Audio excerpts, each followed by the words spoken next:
అందరికీ నమస్కారం. చెట్టు పుట్ట లేనిదే మనిషి జీవితం లేదు.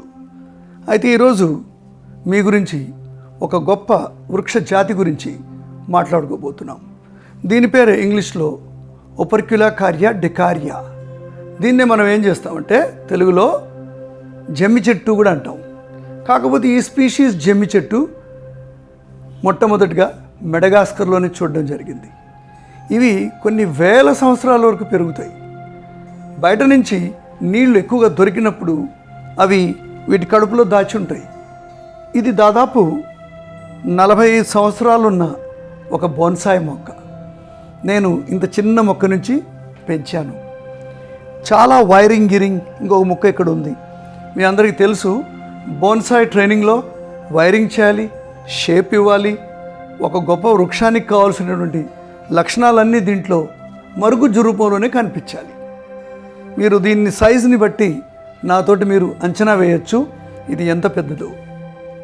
ఈ చెట్టు గురించి ఈరోజు ఎందుకు మాట్లాడుకుంటున్నామంటే, మన మైథలాజికల్ స్టోరీస్, మన పురాణాలన్నీ చదువుకుంటే, ముఖ్యంగా మహాభారతంలో పాండవులు వాళ్ళు అరణ్యవాసం తర్వాత అజ్ఞాతవాసంకి పోయే ముందు వాళ్ళ ఆయుధాలన్నీ కూడా దాచిపెట్టారు.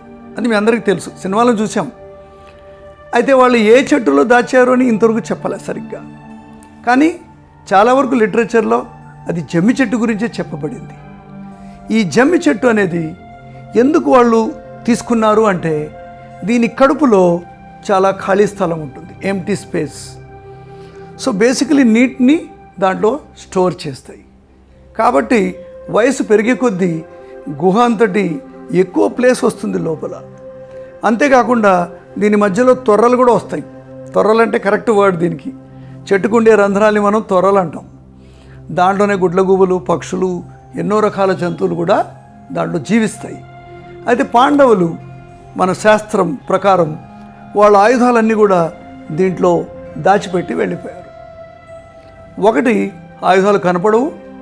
రెండవది, ఈ చెట్టు పెరిగే కొద్దీ దానిపైన ఉన్నటువంటి తొర్రను కూడా పూడ్చిపెట్టేస్తుంది. అంటే కన్సీల్ అయిపోతాయి. You cannot detect these weapons by any means. దాదాపు వాళ్ళు చాలా కాలం తర్వాత తిరిగి వచ్చినప్పటికీ కూడా చెట్టులో ఆయుధాలు అలాగే ఉన్నాయట. ఇది మన శాస్త్రజ్ఞానం. అయితే ఈ చెట్టుకున్నటువంటి ఇంకొక గొప్ప ప్రాముఖ్యత ఏంటంటే, ఇది నీరు దొరికినప్పుడు దాచిపెట్టుకుంటుంది, నీరు లేనప్పుడు హాయిగా ఉంటుంది. ఇది ఒక డెజర్ట్ యారిడ్ ట్రీ అయినప్పటికీ కూడా ఇది ఎక్కువగా నీళ్లున్న సమయాన్ని కూడా జాగ్రత్తగా సర్వైవ్ అవ్వగలదు, నీళ్లు లేని సమయంలో కూడా సర్వైవ్ అవ్వగలదు. మీరందరూ ఈ ప్లాంట్ దొరికితే తప్పకుండా పెంచండి. ఒకటేమో పాండవులు దాచిపెట్టుకున్న వృక్షం మీ ఇంట్లో ఉంటుంది. రెండవది, దీనికి ఉన్నటువంటి ఒక ఎస్థెటిక్ బ్యూటీ. మీరు ఇప్పుడు దీన్ని నేను కొద్దిగా అలా తిప్పుతాను, మీరు చూడండి. దీనికి ఉన్నటువంటి బ్యూటీ అన్ఇమాజినబుల్ బ్యూటీ. చూశారు కదా మీరు. మన దగ్గర కూడా జమ్మి చెట్లు కూడా సరిగ్గా ట్రైన్ చేస్తే ఇలాగే ఉంటాయి. Species is same. ఇంకొక చిన్న విషయం చెప్తాను.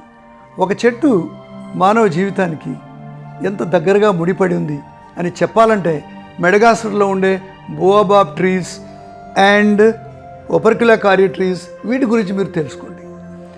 చాలామందికి అక్కడ నీళ్లు దొరకవు. ఎండాకాలం విపరీతమైనటువంటి డ్రై హీట్ వల్ల there is shortage of water. So జనాలు ఎక్కడెక్కడో దూరంగా వెళ్ళి కుండతో నీళ్లు పట్టుకొచ్చి, మనం కూడా చూసాం మన ఊర్లలో ఒకప్పుడు. అలాంటి సిచ్యువేషన్లో ఒక తల్లి పిల్లలకి ఆహారం పెట్టినట్టుగా, ఆహారం కంటే ఎక్కువ ముఖ్యం నీరు మనిషికి. ఆహారం లేకపోతే కొన్ని రోజులు బతుకుతారు, నీరు లేకపోతే 72 అవర్స్ కూడా మనం బ్రతకం. అటువంటి ప్రేమనిచ్చేటువంటి ఈ వృక్షాన్ని వాళ్ళు పూజిస్తారు. వాళ్ళు నీరు తీసుకోవడానికి కూడా చాలా చిన్నటువంటి హోల్ కట్ చేసి నీళ్లు తీసుకొని ఆ పలకాన్ని మళ్ళా మూసేస్తారు. మనలాగా ఏదో బిల్డింగ్ కట్టాలని మొత్తానికే చెట్టుని ఎగరేయరు. సో మిత్రులారా, ఈరోజు చెట్టు మన జీవితానికి ఎంతో ముఖ్యమైన కారణమైంది. మనం రాబోయే జనరేషన్స్కి జీవితాన్ని ప్రసాదించాలంటే మన ప్రకృతిలో ఉన్న వృక్షాల సంఖ్య ఎక్కువగా ఉండాలి. మనుషుల సంఖ్య పెరిగిపోతుంది, వృక్షాల సంఖ్య తగ్గిపోతుంది. ఈ కాంక్రీట్లో మీరు ఏమీ చేయలేరు. ఒక చెట్టు నీడని ఇస్తుంది, ఆహారాన్ని ఇస్తుంది, తనను సాక్రిఫైస్ చేస్తూ మన జీవితానికి పాటుపడుతుంది. చిన్నప్పుడు కూడా చదువుకున్నాం తాడి చెట్టు ఉపయోగాలు, కొబ్బరి చెట్టు ఉపయోగాలు. కానీ ఈరోజు పాండవుల చెట్టు ఏం చేసిందో చరిత్రలో మనం మాట్లాడుకున్నాం. వాళ్ళు అజ్ఞాతవాసంలో ఉన్నంత వరకు, తిరిగి కురుక్షేత్రానికి తయారై యుద్ధానికి వచ్చే వరకు వాళ్ళ ఆయుధాలని తుప్పు పట్టకుండా, వాటి యొక్క శక్తి తగ్గకుండా కాపాడి తిరిగి చేతిలో పెట్టింది. అంటే ఈ చెట్టు లేనిది మహాభారతమే లేదు. వాళ్ళు అజ్ఞాతవాసంలో పట్టుబడి ఉంటే వాళ్ళ వెపన్స్ తోటి మళ్ళా తిరిగి పోయేవాళ్ళు కదా, మీ అందరికీ తెలిసిందే. కాబట్టి మనందరం చెట్లను కాపాడుదాం, చెట్లను పెంచుదాం. So this is my beautiful tree. దీనికి ఉన్నటువంటి ఒక ఎస్థెటిక్ బ్యూటీ, మీరు ఇప్పుడు దీన్ని నేను కొద్దిగా అలా తిప్పుతాను, మీరు చూడండి. దీనికి ఉన్నటువంటి బ్యూటీ నేను మెల్లగా తిప్పుతాను, మీరు చూడండి.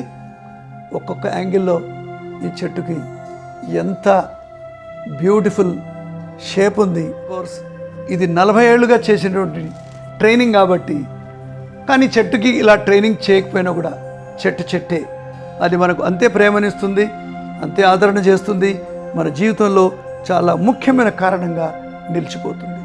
So all the best. చెట్లు పెంచండి, చెట్లు కాపాడండి.